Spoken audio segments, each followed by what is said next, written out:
Hola a todos. En el día de hoy abordaremos dos de los procesos históricos más importantes de nuestro pasado siglo XX, la Primera Guerra Mundial de 1914 y la Revolución Rusa de 1917. Para entender ambos procesos, tenemos que remontarnos al pasado siglo XIX, donde, como dice Mark Ferro, la industrialización va a encoger al mundo y va a achicar la distancia entre los estados. Lo agro comienza a perder terreno frente al urbano, y el capitalismo comienza a marcar grandes desigualdades. Desde la Primera Guerra y atravesando la Revolución Industrial, podemos ver cómo estas desigualdades y la industrialización abrumadora van a marcar los principales conflictos de intereses. Es muy común en este periodo antesala de la Primera Guerra pensar la idea de la revolución como una escapatoria a la opresión del sistema capitalista. También es necesario preguntarse, ¿por qué se dio en Rusia y por qué no se dio en cualquiera de los otros países industrializados como puede ser Inglaterra o Alemania? La respuesta es simple. La revolución nace en Rusia ante una necesidad de estas clases populares porque haya un cambio estructural que cambie su situación actual. Es necesario y muy importante hacer un breve acercamiento conceptual sobre el significado de revolución. Y sobre todo en esos cambios radicales que se pueden dar en procesos a corto plazo o en aquellos que llevan un tiempo más duradero, digamos. Dichos cambios pueden darse en diversos ámbitos, tales como en lo político, modificando ese sistema de gobierno, formas de participación de la sociedad o esa forma de dominación entre los diferentes grupos sociales. Por otro lado, también se puede dar en el ámbito económico, alterando aquellas condiciones de producción y consumo. En este caso particular, la Revolución Rusa fue muy diferente a otras revoluciones como la francesa o la inglesa, que tardaron años en resolverse. En el caso soviético fue solventado en la primera semana del alzamiento y los que defendían el viejo absolutismo de los Romanov apenas tenían ocasión de expresarse. Las causas a nivel político, social y económico podemos situarlas a principios del siglo XX, donde Rusia se encontraba gobernada por el zar Nicolás II, instaurando un régimen político absolutista con cierta indiferencia al bienestar de su pueblo. Asimismo, Rusia se encontraba en guerra con Alemania, en donde las constantes derrotas que estaban sufriendo los ejércitos y las numerosas bajas llevaron al debilitamiento de los Romanov. A su vez, el debilitamiento de las dumas, en tanto organismo consultivo, eran disueltas como y cuando el zar quería mediante un simple decreto. Por otro lado, la organización social del imperio se basaba en grandes desigualdades marcadas por dos clases antagónicas: la nobleza, privilegiados que contaban con grandes propiedades con amplios derechos, y el pueblo, formado en su mayoría por obreros y campesinos, que protestaban por obtener derechos, en especial un mayor acceso a la tierra. En cuanto a causas económicas, encontramos que Rusia se basaba en una economía agraria, técnicamente atrasada y de muy baja producción para mantener a la población, asimismo una industrialización precaria que ocasionó un debilitamiento en el ámbito militar. A todo esto hay que sumarle el hecho de que en el siglo XIX se introdujo el capitalismo en el territorio, provocando la industrialización, en que muchos obreros se vieron implicados en la formación de organizaciones sindicales conocidas como los soviets, de enorme importancia en el desarrollo posterior de la revolución a la que daría nombre. Estos comités se multiplicaron en las demás ciudades rusas, pero a principios del siglo XX este partido se dividió en dos bandos.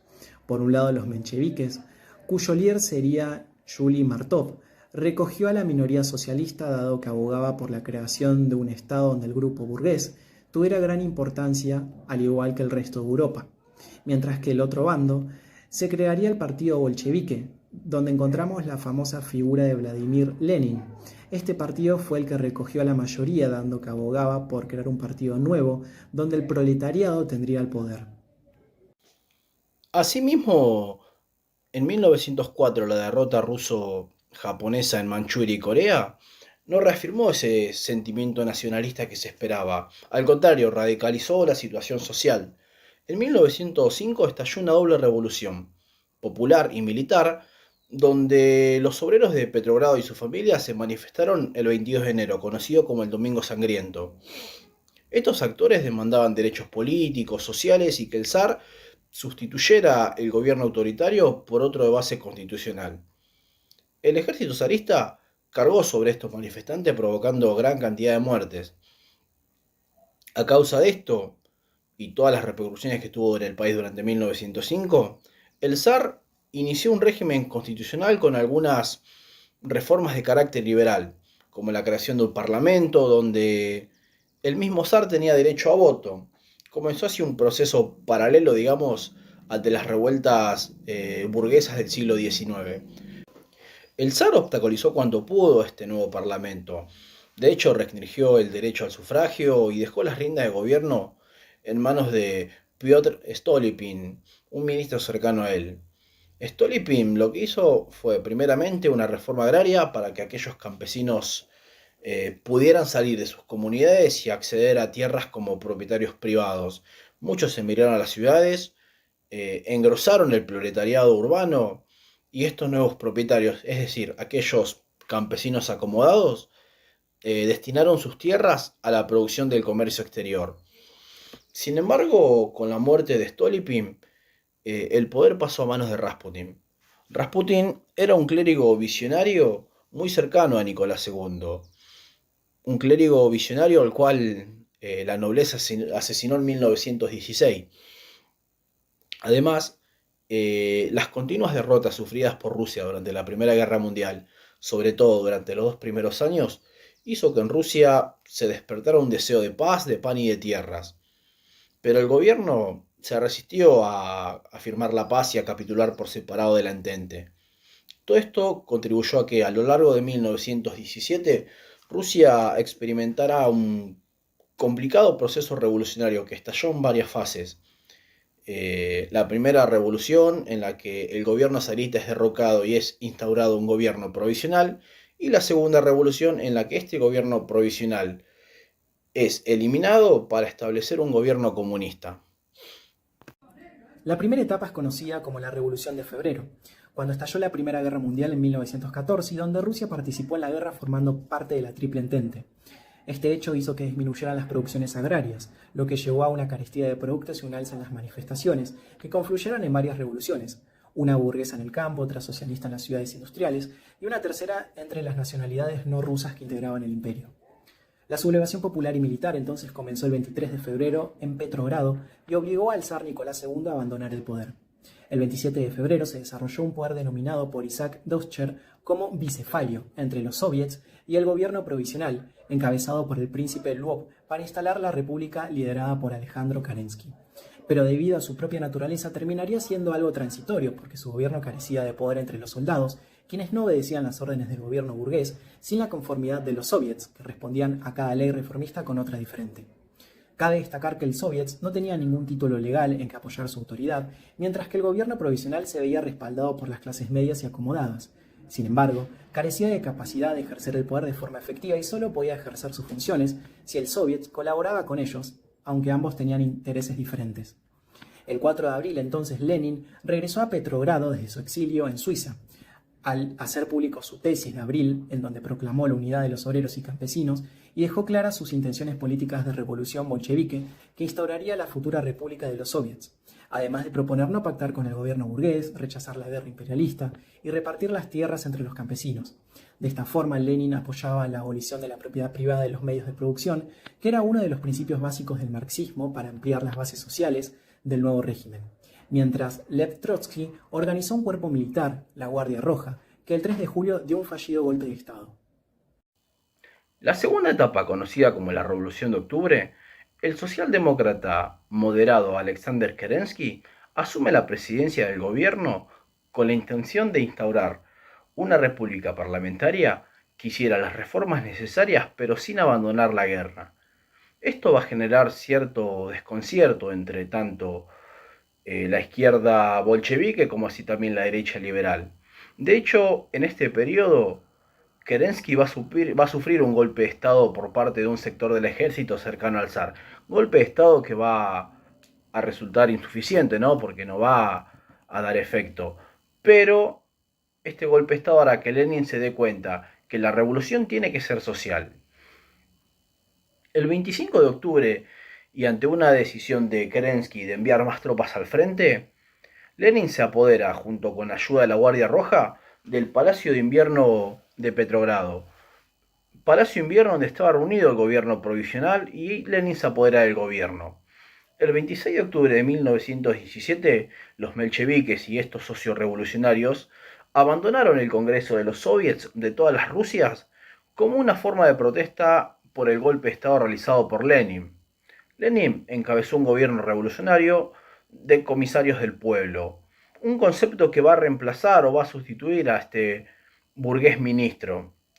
Aprobó el decreto de tierras por las cuales grandes propiedades eran expropiadas sin pagar indemnización, y estas tierras eran entregadas a campesinos pobres.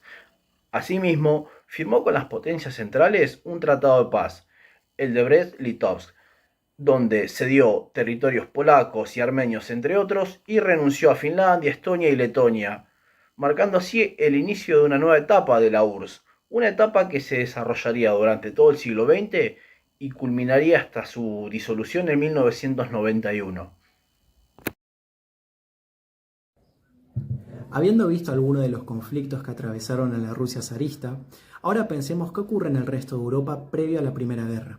En Alemania, el militarismo integrado por empresarios y banqueros de gran influencia en el Estado van a alentar la idea de guerra, sobre todo porque de 1900 a 1914 no van a obtener ganancias comerciales y se consideraban capaces de disputar y absorber los territorios comerciales de Inglaterra.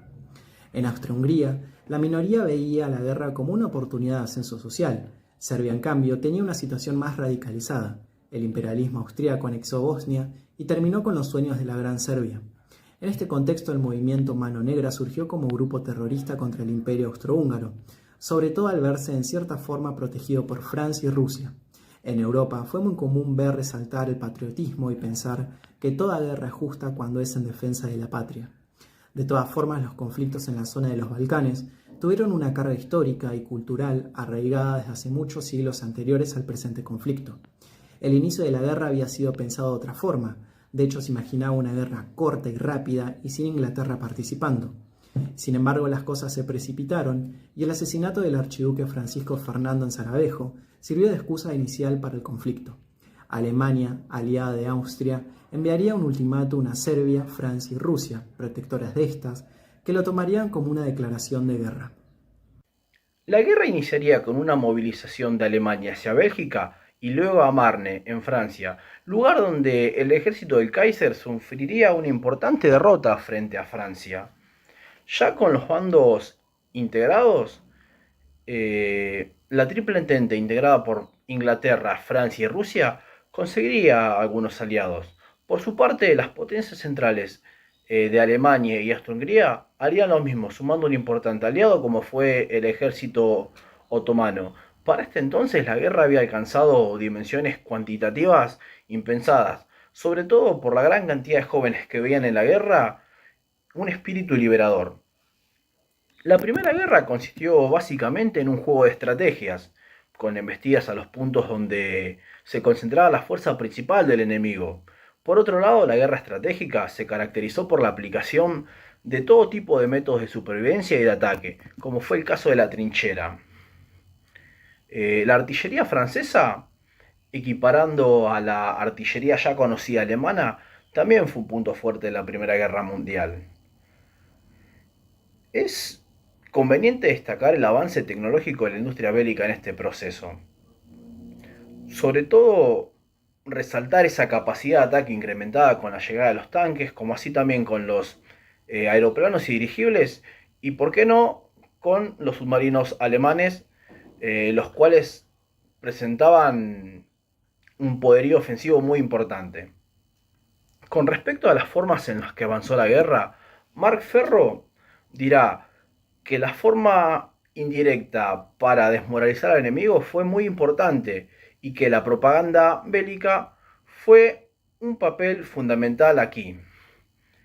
También en este periodo podemos observar cómo Rusia, por su parte, se convierte en el punto más flojo de los aliados. Ya sea por su atraso económico o por su atraso industrial, Rusia va a perder importantes batallas en 1915. A causa de esto, el Estado Mayor ruso va a retirar todas sus tropas de Polonia. En este periodo, y como vimos anteriormente, vemos cómo Rusia se ve afectada por un proceso revolucionario en su territorio, que va a cambiar tanto en su forma de gobierno con la caída del zarismo, como así en su estructura económica.